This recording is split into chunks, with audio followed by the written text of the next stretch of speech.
قل هل يستوي الذين يعلمون والذين لا يعلمون إنما يتذكر أولو الألباب.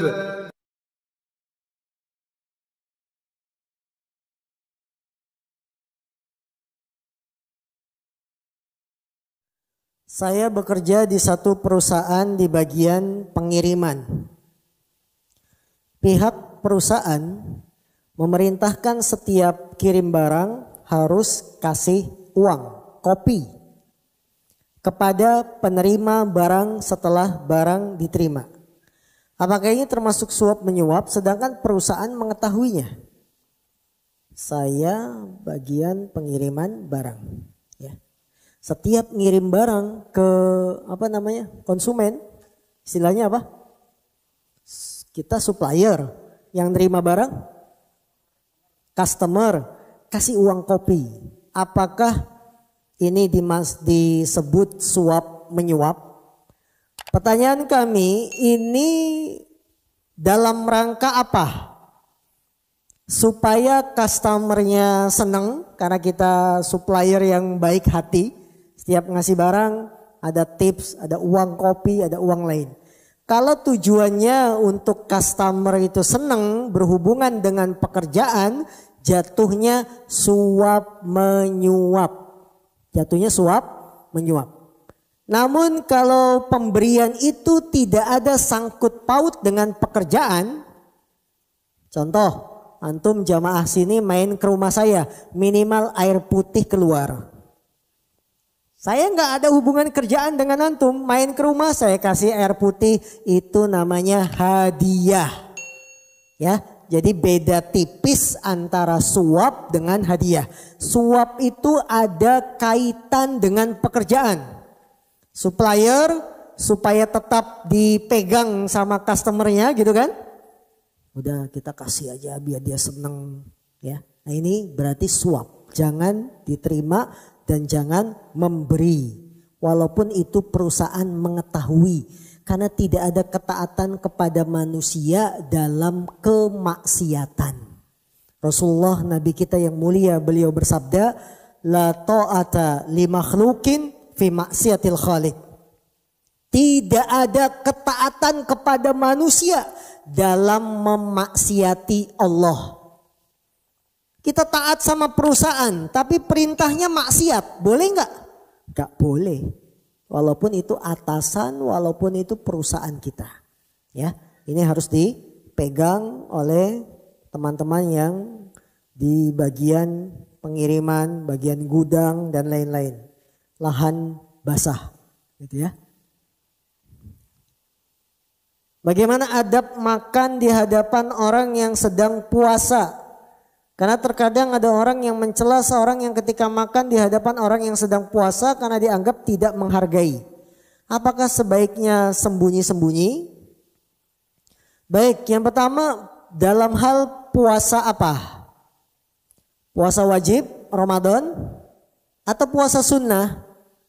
Kalau dalam hal puasa sunnah yang sedang tidak puasa, ya tidak usah sungkan-sungkan. Yang puasa juga jangan merasa tidak dihargai, karena puasa sunnah itu sifatnya tidak wajib. Kita lagi puasa naik motor pinggir jalan pada makan, jangan marah-marah. Kamu ini gak menghargai saya, ini puasa Senin Kemis. Jangan, karena itu puasa sunnah.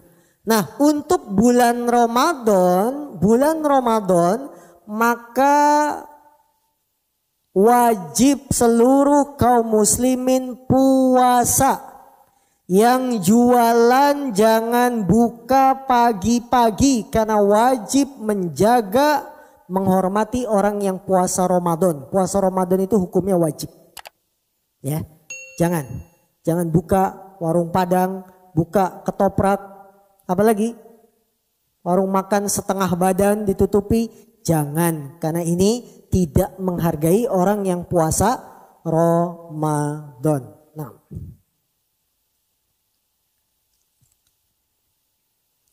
Saat memiliki hutang puasa Ramadan, bolehkah membayarnya berbarengan dengan puasa sunnah Syawal atau lebih diutamakan Syawal dulu dibanding bayar puasa? Menggabungkan dua amalan, dua niat dalam satu amal. Saya punya hutang puasa, pengen puasa sunnah Syawal. Syaratnya satu, ibadah tersebut satu jenis. Syarat kedua, bukan dalam rangka bayar hutang. Kalau menggabungkan dua niat, salah satunya bayar hutang, tidak boleh. Contoh, punya hutang puasa Ramadan. Sekali mencebur, apa namanya istilahnya? Sekali mendayung, 2-3 pulau terlampaui.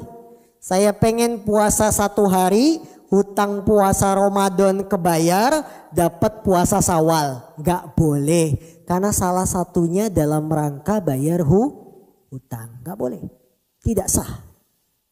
Karena Anda niatnya apa? Bayar hutang puasa, pengen digabung puasa sunnah Syawal. Gak bisa, tidak bisa. Karena salah satunya dalam rangka bayar hutang, gak boleh. Ya, tidak boleh. Jadi bagaimana caranya? Bayar hutang dulu Ramadan, sampai selesai hutangnya barulah kita puasa sunnah bulan Syawal.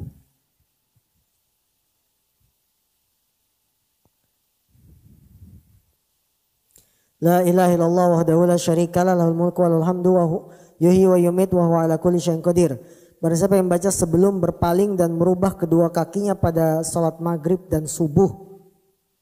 Merubah kaki di sini apa? Merubah kaki tawaruk? Bukan, ini setelah salam. Yang baca 10 kali bagaikan memerdekakan seorang budak. La ilaha illallah wahdahu la syarikalah lahul mulku wa lahul hamdu yuhyi wa yumiit wa huwa ala kulli syai'in qadir. Yang baca 10 kali selesai sholat subuh, selesai sholat maghrib, maka bagaikan dia memerdekakan seorang budak. Merubah kakinya maksudnya jalan keluar masjid, ya, bukan duduk tawaruk. Saya bekerja di sebuah pabrik dan saya masuk ke pabrik itu menyogok. Apakah gaji yang saya hasilkan itu haram? Terima kasih. Menyogok tidak kita ragukan termasuk dosa besar.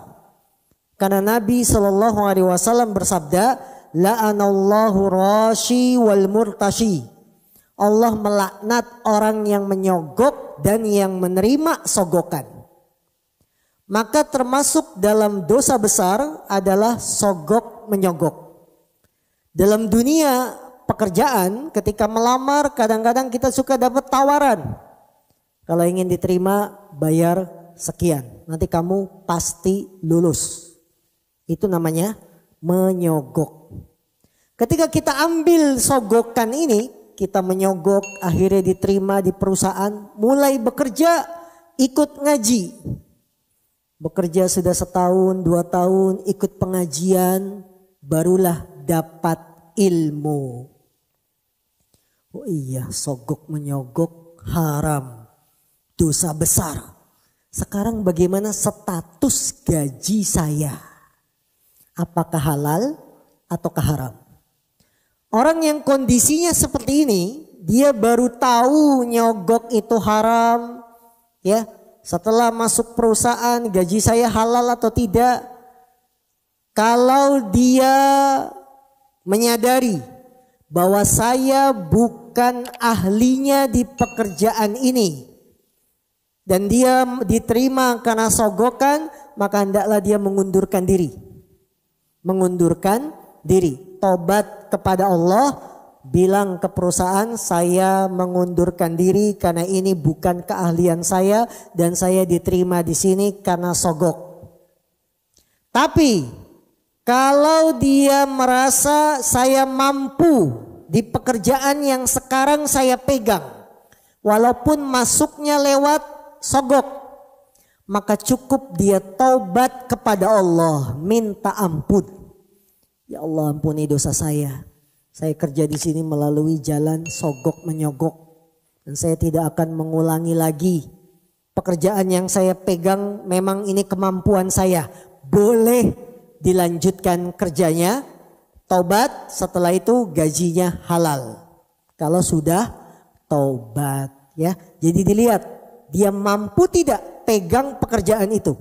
Kalau tidak mampu, mengundurkan diri, taubat kepada Allah, tidak usah dilanjutkan karena dia diterima atas dasar sogokan, karena uangnya besar, akhirnya dia yang masuk, padahal ada yang lain yang lebih berhak menerima pekerjaan itu. Nah, sampai di sini wallahu taala alam.